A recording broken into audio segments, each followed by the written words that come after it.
Assalamualaikum warahmatullahi wabarakatuh. Perkenalkan, nama saya Feby Ardiutami dengan NIM 19006660 dari PGSD Penjas kelas 5B. Melalui video ini saya akan mencoba menjawab beberapa pertanyaan. Yang pertama ada gerak dan pendidikan jasmani.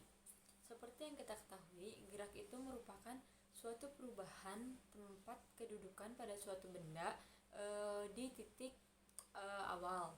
Nah, gerak juga biasanya berkaitan dengan jarak dan juga dengan perubahan. Di sini ada juga menurut Lutan. Tahun 1998, Lutan mengemukakan bahwa gerak itu dibagi menjadi 3. Yang pertama ada gerak lokomotor, di mana gerak lokomotor ini yaitu gerak yang berpindah tempat, seperti berjalan, berlari. Lalu ada gerak non-lokomotor. Nah, gerak non-lokomotor ini gerak yang tidak berpindah tempat, seperti melempar, menarik, lalu menangkap, jadi tidak memerlukan perpindahan tempat gitu. Lalu yang ketiga ada gerak manipulatif, contohnya itu seperti melakukan servis. Nah, lalu apa sih pendidikan jasmani? Nah, pendidikan jasmani ini merupakan proses belajar yang di dalamnya itu melibatkan aktivitas fisik atau aktivitas jasmani guna untuk meningkatkan kebugaran jasmani seseorang, pengetahuan seseorang, menanamkan perilaku hidup sehat pada seseorang, dan juga menanamkan sikap sportivitas pada seseorang. Lalu selanjutnya ada konsep dan kedudukan pendidikan jasmani. Konsep pendidikan jasmani itu ada 3. Yang pertama pandangan tradisional atau holistik, yang kedua pandangan modern, dan yang ketiga pandangan Indonesia. Nah, kedudukan pendidikan jasmani ini, pendidikan jasmani merupakan mata pelajaran yang memiliki kedudukan yang sangat strategis gitu untuk membangun sumber daya manusia.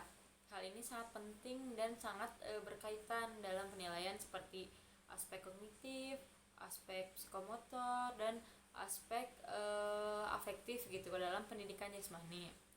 Lalu di sini ada menurut Lutan mengemukakan mengenai makna pendidikan jasmani. Nah, Lutan mengemukakan bahwa makna pendidikan jasmani itu selain untuk proses pengajaran dalam bidang pendidikan, tapi juga mempunyai makna yang sangat dalam, yang dimana pendidikan jasmani ini bukan hanya mencapai tujuan dalam pendidikan, tapi bagaimana bisa dilakukan dalam melatih keterampilan gerak anak.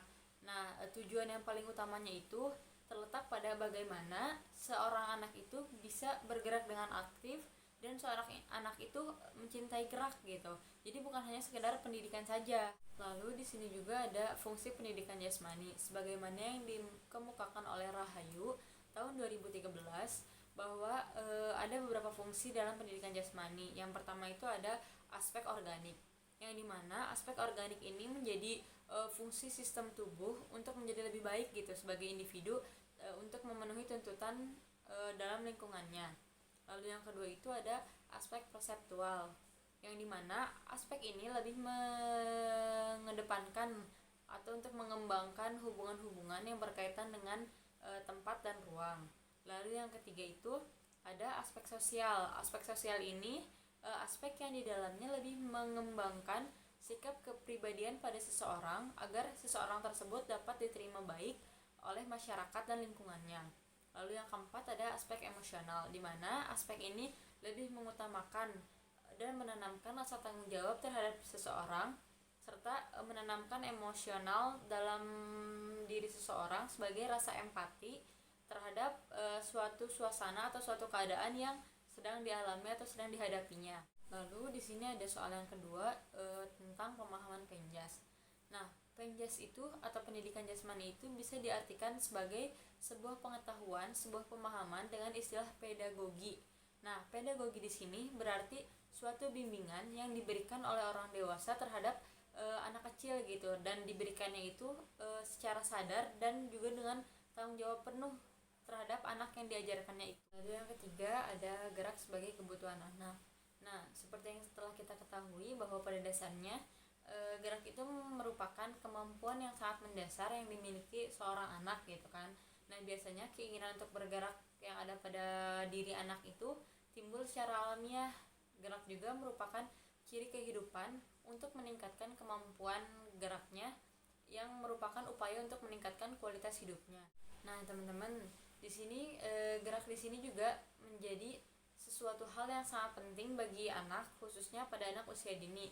Kenapa sih bisa disebut penting gitu kan?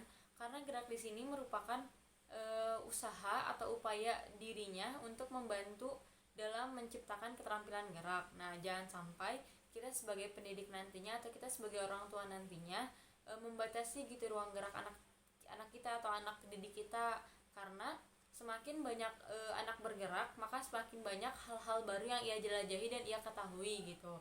Nah, karena pada dasarnya kan anak kecil itu ini dunia baru ya untuk dia gitu, ini hal yang baru untuk dia, ini experience baru untuk dia, makanya dia kayak banyak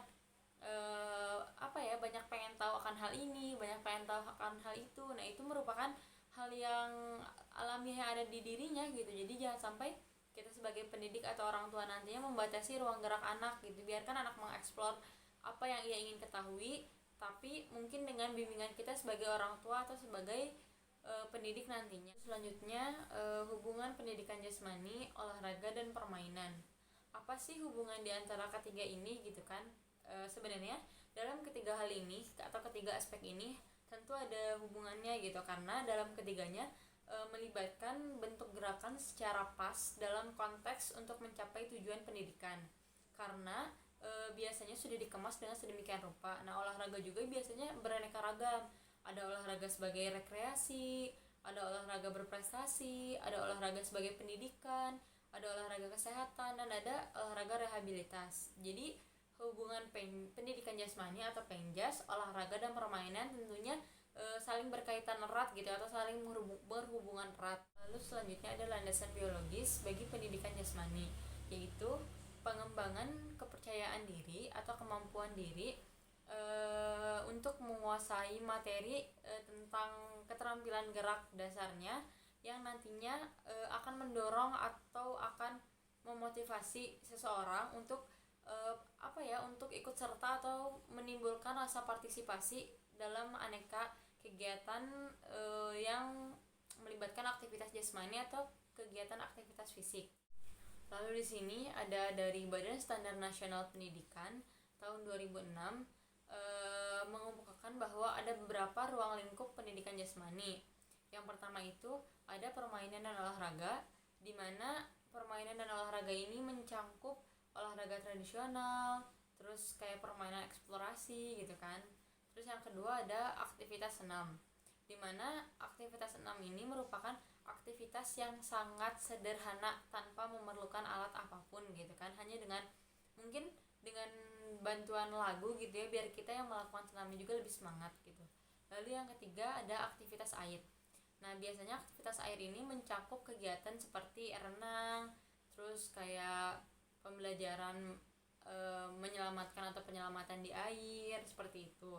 Lalu selanjutnya ada pendidikan luar kelas, yang dimana pendidikan luar kelas ini dilakukan biasanya di luar kelas, seperti kayak kita mendaki gunung gitu. Tapi mendaki gunung juga bukan hanya mendaki gunung, tapi banyak pengetahuan baru yang kita temuin di lingkungan sekitar kita yang mungkin kita sebelumnya tidak tahu gitu. Seperti kayak kita mendaki, kita melihat pemandangan indah, kita mengetahui mungkin tentang pohon-pohonan atau tentang tanaman-tanaman lain yang banyak di hutan gitu kan.